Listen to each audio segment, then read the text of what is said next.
Hi guys, Shelly Fitzgerald with Sew Shelly Quilts. Be sure and watch my other video showing you how to sew your binding on a serger using fusible thread in the lower looper. This video starts with just fusing it to the back and showing you how to stitch in the ditch. Okay, so I've got all the binding on. The fusible thread is on the back side in the lower looper.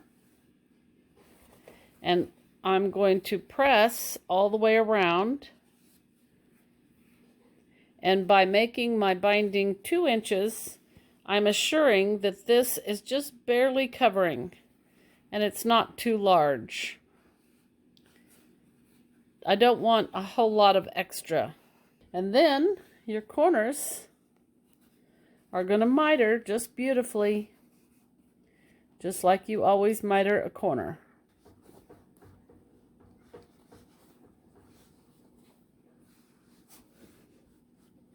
Then it's going to be held perfectly in place for me to sew it down by hand or by machine.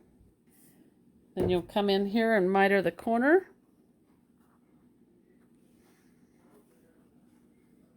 Makes a beautiful, perfect corner right there.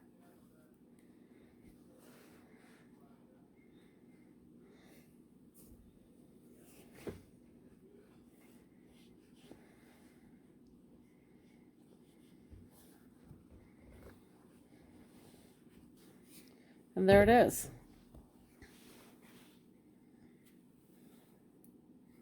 You see that pretty mitered corner? And all this is stuck down. So now I'll come back and I will just stitch in the ditch. Or I could hand sew. So I decided to stitch in the ditch. I'm using a 100 weight, an incredibly thin thread. This is called Invisafil. It's from Wonderfil. Love it. I'm using the number 10D foot, and I'm just stitching in between the binding and the backing. And I'm just going along with that foot, and I'll show you the results. It's beautiful. And in a matching color, you can't even see that thin thread on the back or on the front. So that's the beauty of Invisafil, ditching with that dark green. So I'm using this beautiful dark 100 weight thread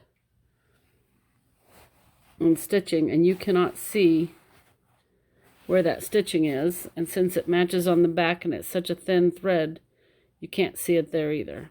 So I just wanted you to see that, and that's how I chose to finish my binding.